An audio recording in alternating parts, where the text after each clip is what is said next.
వీళ్ళ తల్లిదండ్రులు పేరు నిర్మలా శెట్టి సుమతి.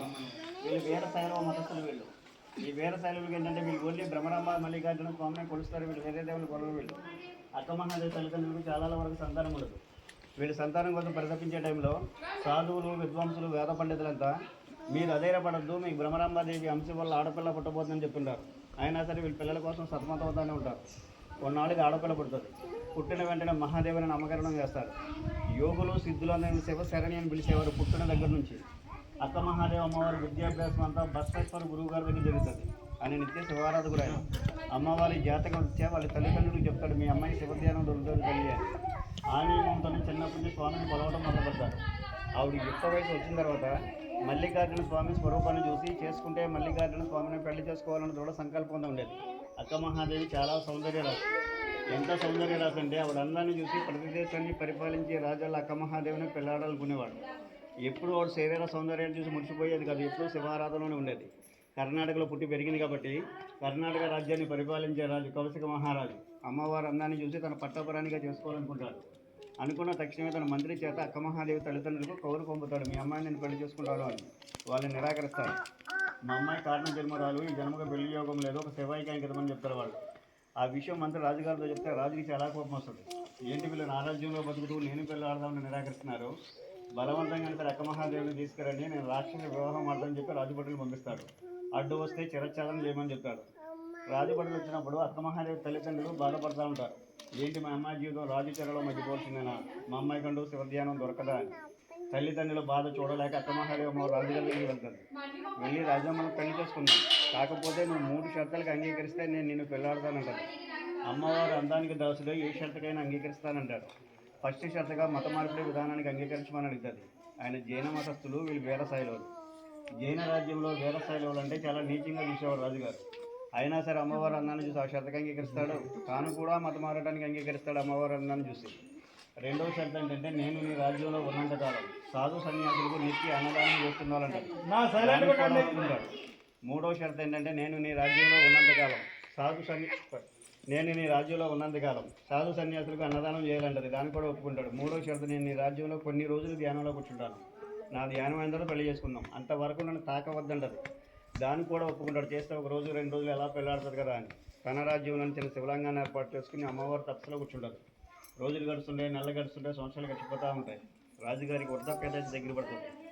ఏంటి ఈవిని తీసుకొచ్చి ఇంతకాలం అయింది, ఇంతకాలం బట్టి తపస్సులోనే కూర్చుంది, నా వయసు అయిపోతుంది, నేను ఎప్పుడు పెళ్ళాడాలని చెప్పి కామ వాంఛతో తపస్సులో ఉన్న అమ్మవారిని కౌగిలించుకుంటారు రాజుగారు. ఆవిడ తపస్సు భంగం కలిగిస్తుంది. రాజా, నేను ఇంతకాలం బట్టి నీ రాజ్యంలో తపస్సు చేస్తున్నాను, నా భక్తిని నువ్వు గమనించలేదు, నీకు కావాల్సింది ఏంటి, ఈ తుల్చమని ఈ శరీరమే కదా, వచ్చి అనుభవించమని చెప్పి తన వస్త్రంలో తానుగా ఒక్కొక్కరు తీసి రాజుగారి ముందు దిగంబరగా నిలబడుతుంది. ఆ దిగంబరగా నిలబడ్డప్పుడు తల వెంట్రుకులే వస్త్రాలుగా ఏర్పడతాయి. ఇది నల్ల డ్రెస్ కాదని అమ్మవారు దిగంబరే ఉండి నా తల వెంట్రుకులే. అప్పుడు ఆవుల్లో జైన తీర్థంతుల వారు కనబడతారు. రాజుగారికి చాలా మీద పడతాడు. అమ్మ, తెలియక చేసిన తప్పుగా నువ్వు క్షమించు, ఎక్కడికి వెళ్ళొద్దు, నువ్వు నా రాజ్యంలో నీకు సకల సంపదలు వజ్ర వైడూర్యాలు సమర్పిస్తాను తల్లి అంటాడు. అయ్యా, నేను నీ కనువిప్పు కలిగించడానికి నేను ఈ రాజ్యానికి వచ్చాను, నీ కనువిప్పు కలిగింది కాబట్టి నీ చెన్న మల్లికార్జున స్వామి దర్శనానికి వెళ్ళాలంటారు. మనం మల్లికార్జున స్వామి అంటాం, కర్ణాటక భక్తులంతా చెన్న మల్లికార్జున స్వామి అంటారు. చెన్న మల్లికార్జున పదం కూడా అక్క మహాదేవి అమ్మవారు రాసిన వచనంలో పదం. అక్క మహాదేవి రచయిత్రి ప్లస్ విద్వాంసురాలు కూడా 437 రచనలు చేసింది. 12వ శతాబ్దం అంటే సుమారుగా 900 సంవత్సరాల క్రితం. ఆ కర్ణాటక నుంచి నల్లమల్ల ఫారెస్ట్లో అమ్మవారు దిగంబరగానే రావడం జరిగింది శ్రీశైలం. 900 సంవత్సరాల క్రితం అంటే ఈ నల్లమల్ల ఫారెస్ట్ ఎలా ఉండేదో ఒక్కసారి ఆలోచించండి. క్రూర మృగాల మధ్య ఒంటి మీద నూలు పోగు లేకుండా స్త్రీ వ్యవస్థగా కర్ణాటక నుంచి శ్రీశైలం పాదయాత్ర మీద రావడం. శ్రీశైలానికన్నా ముందు కళ్యాణ పట్టణంలో చెంచుతండాకి వెళ్తుందంట. ఈవిడ వేషధారుల నుంచి ఆ గ్రామంలో ఉన్న చెంచు వాళ్ళంతా పిచ్చిదని చెప్పి రాళ్లతో చాలా హింసిస్తారంట. అదే ఊరు పొలిమేరలో ఉన్న మర్రి చెట్టు కింద చాలా తిడతా ఉండదంట. ఆ ఊళ్ళో చిలకమ్మ అని ఒక మూగ భిక్షాటం చేసుకుని సాయంత్రం అయితే అదే చెట్టు కింద వచ్చి ఒడుగులు తినేదంట. ఈవిడ రక్తం దెబ్బలు చూసి చిలకమ్మ ఆకపాసంతో నిత్యం ఒక సఫరలు చేస్తూ ఉండదంట. ఈ సఫరలు చేయడం వల్ల నోటి మాట వస్తుంది. అదే విషయం వెళ్ళి గ్రామంలో చెంచు తండావాసులందరూ చెప్తాను, అమ్మవారు దేవత ఆవిడ సఫరలు చేయడం వల్లే నాకు నోటి మాట వచ్చిందని. అప్పటి నుంచి ఆ గ్రామంలోని చెంచులంతా ఈవిడ దేవతలా కొలవడం మొదలు పెడతారు. వాళ్ళు ఎప్పుడు దేవతలా కొలవడం మొదలు పెట్టారో అదే టైంలో శ్రీశైలం మల్లికార్జున స్వామి దర్శనం చేసుకుని ఆవిడ గురువు గారు అల్లమ్మ ప్రభు చెప్పిన గురు ఉపదేశం ప్రకారం తపస్సులో ఎక్కడ కూర్చోవాలి అని అన్వేషించే టైంలో ఈ గుహల్ని ఇక్కడ వనదేవతను సంబోధిస్తారు. ఈ వనదేవత ప్రత్యక్షమై, అమ్మ, నువ్వు మంచి సంకల్పంతో వచ్చే కాబట్టి నిన్ను నేను కాపాడుకుంటాను, నువ్వు వచ్చి నా గర్భంలో వచ్చి కూర్చోమ్మ అని చెప్పి తానంతటగా తానుగా కలిసి కానీ విద్వాంసులు వేద పండితులు యోగులు చెప్తున్నారు ఈ గుహలో పురావస్తు శాఖ వల్ల అయితే 1,00,000 సంవత్సరాల క్రితం పడ్డని వాళ్ళు చెప్తున్నారు. లోపలికి వెళ్ళి చాలా కఠోర తపస్సు చేసిందంట. ఆవిడ తపస్సు వల్ల భ్రమరాంబ మల్లికార్జున స్వామి వాళ్ళు ఈ గుహలో ప్రత్యక్షమయ్యారని చరిత్ర ఉంటుంది. దానికి నిదర్శనంగానే సహసిద్ధంగా ఆవిడ శివలింగం ఉంటుంది గుహ లోపల. ఆయన దర్శనానికి మనం ఎంత దూరం వచ్చాం. శ్రీశైలం ఉన్న స్వామి జ్యోతిర్లింగం అన్న స్వయంభూలింగం ఇది. శ్రీశైలం ఉన్న స్వామి వారికి అయితే మనం అభిషేకాలు చేస్తున్నాం. లోపల ఉన్న స్వామికి ఎవరు అభిషేకాలు చేయరు. సహసిద్ధంగా ఒక డ్రాప్ వాటర్ శివలింగం మీద పడతా ఉంటుంది. 365 రోజులు ఇంక అభిషేకం జరుగుతూనే ఉంటుంది. ఆ వాటర్ ఎక్కడి నుంచి వస్తుందనే విషయం ఇప్పటికీ ఎవరికి అంత పట్టడం ప్రశ్నగానే ఉండదు. నారాయణులు గడుపుతాం. శివుడు అభిషేక ప్రియుడు అంటానికి లోపల స్వామి నిదర్శనం కనపడతాడు. మనం ప్రతి దేవాలయానికి వెళ్తాం. దేవాలయం ముందు శిలాతోరణం కానీ ముఖద్వారం కానీ ఎంట్రన్స్ కానీ హనుమాలు కానీ మనం ఏర్పాటు చేస్తాం. ఈ కేవ్స్ నుంచి ఉన్న ఎంత పెద్ద నేచురల్ ఆర్ట్ ఏర్పడింది. ఏకశిలాతోరణం ఉండేది. ఇది ఒక భౌగోళిక అద్భుతంగా చెప్పబడుతున్న శిలాతోరణం. మనకి తిరుపతిలో కూడా ఉంది.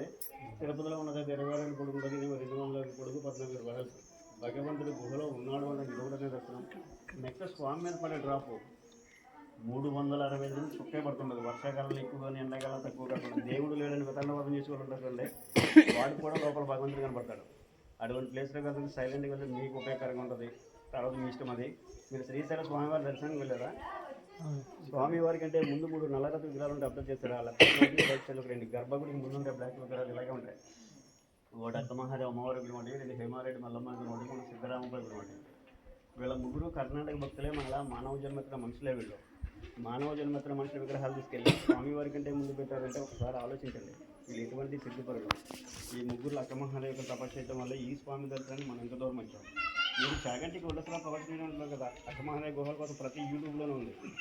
ఆయన శివరాత్రికి ఆయన ప్రవచనాలు శ్రీశైల దేవస్థానంలో పెట్టేస్తారు. 5 సార్లు చూడాలి. ఆయన చెప్పింది చెప్పినట్టు ఉండదు గుహ లోపల. ఇక్కడ యోగులు సిద్ధులు వస్తారని కదా వాళ్ళు ఏమంటారంటే, గుహ లోపల అగరబత్తులు వెలిగిస్తే పరిమిణంలో వస్తుంది. పరిమిణం వచ్చిన భక్తులను వెలుస్తుంది. యోగులు సిద్ధులు ఉన్న ప్లేస్లో పవర్ అనేది ఉండదు. ఓన్లీ ధ్యానంలో ఉన్న వాళ్ళకి, మెడిటేట్ చేసే వాళ్ళకి తెలుస్తుందో అని చెప్తున్నారు వాళ్ళు. నేను 16 సంవత్సరాల పాటు ఇక్కడ జనాలు తీసుకొస్తాను. నాకు మెడిటేషన్ ధ్యానం కొట్టాలి. మీరు కూడా ఆలోచించండి.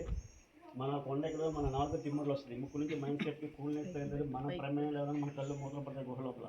ఇలా జరిగిన స్వామి నేను అడిగాను. యోగులు ఉన్న ప్లేస్లో ఉన్న పవర్ అనేది అదే. సైలెంట్గా ఉంటే అందరూ మీకు వస్తాను చెప్పి మీరు సైలెంట్గా ఉంటే లోపల మీకే తెలుస్తుంది విషయం.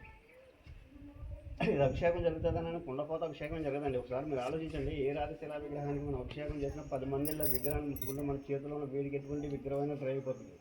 54 మంది తిరిగిపోతుంది. 54 మంది స్వామిని పట్టుకోండి, మీ చేతులు చమానికి వస్తాయి. ఆయన నెత్తి మీద బొట్టుకుంటుంది, ఒక డ్రాప్ నిలబడి ఉంటుంది, గోల్డ్ కలర్లో మెరుస్తూ ఉంటుంది. అందరికీ కనపడుతుంది. మూర్ఖంగా దాన్ని టచ్ చేయడానికి మాత్రం ట్రై చేయకండి. యోగులు వచ్చారు, సిద్ధులు వచ్చారు, సైంటిస్టులు కూడా వచ్చారు. యోగులు సిద్ధులే ఉంటారంటే ఆకాశగంగా స్వామికి అభిషేకం చేస్తే చూసి తరించండి. ముట్టుకుని మైలపరచుకున్నారు వాళ్ళు. వెళ్ళి దాన్ని టచ్ చేయకుండా స్వామివారి రెండు నిలబడి తర్వాత 3 సార్లు తాగించరండి. ఇక్కడ 2 సాధువులు ఉన్నారు. వాళ్ళ ఆయన మేము తీసుకెళ్ళాం. ఎందుకంటే ఇది సాయంత్రం సరికి గుహ అంతా బూజు పట్టు ఉంటుంది. ఒకరోజు మనం ఇల్లు క్లీన్ చేయకపోతే మన ఇల్లు అంతా గలీజ్గా ఉంటుంది. గబ్బేలు ఇదంతా నష్టపెడుతుంటుంది. ఇది క్లీన్ చేయని స్వామివారి పూజా కార్యక్రమాలు జరిగి కార్తీక పౌర్ణమి, గురు పౌర్ణమికి చాలా మంది వస్తున్నారు. వచ్చే వాళ్ళకి అన్నదానం చేస్తున్నారు. అది కూడా భగవంతుడి దగ్గర మనం పెట్టిన దక్షిణగానం గుర్తుని. ఎవరైనా దక్షిణగానికి పెట్టే సెంటిమెంట్ ఉంటే ఇక్కడ నుంచే తీసుకోవాలి, చేతిలో కానీ పై జేబులో కానీ. ఆ విషయం మీకు ఎందుకు చెప్తాను. మీరు లోపలికి 70 అడుగులు వెళ్ళాలి. 40 అడుగులు అందరూ కలిసి వెళ్తాం. 30 అడుగులు 15 అడుగులు 15 అడుగులు క్రాస్కి వెళ్ళాలి. క్రాస్కి వెళ్ళే ప్లేస్ ఇదే ఉంటుంది. ఎదురుగా స్వామి కనపడతాడు. వచ్చిన 50% మంది డౌట్ వస్తుంది, వెళ్ళి స్వామి వారిని ముట్టుకుని రాగలమా లేదని. నేను తీసుకొచ్చిన 16 వందలు నా బోట్లో వచ్చిన పర్సన్ కంటే హెవీగానే ఉన్నాయి. దర్శనంగా రిటర్న్ వచ్చి ఉండలేదు. వెళ్ళాలని కోరుతుంది మీ మనసులో ఉంటే వెళ్ళే దారే పడిపోతుంది. అప్పటిదాకా భగవంతుడికి 50 100 100 పడుతుంది. ఇక్కడి నుంచి పట్టుకుని వెళ్తారు. వాళ్ళు చాలామంది మైండ్ సెట్ చూసారు. నేను గుహలో లైట్ వేసి పంపిస్తున్నాను కదా, వాళ్ళు ముందు వెళ్ళి స్వామి మీద 500 పెట్టారు కదా, నేను కూడా 500 పెట్టాలని చెప్పి సందులోని వెనక చేపల నుంచి పర్సనల్ చేస్తుంటారు. ఇదంతా కొట్టుకుని రక్తాలు పట్టుకుని ఎంతమంది ఉన్నారు. చాలా షార్ప్ ఉంటుంది. మీరు కాంగ్లీ పట్టుకొని ఇక్కడ ఎవరికి ఇబ్బందులు ఉండవు. కట్టాలని సెంటిమెంట్ పట్టుకెళ్ళండి. శ్రీశైల మహాక్షేత్రం కానీ కాశీ మహాక్షేత్రంలో ఒక సాధువుగా అన్నదానం చేసిన వేల మందికి చేసిన భాగ్యం కలుగుతుంటారు. చాయిస్ ఇవర్స్ అది.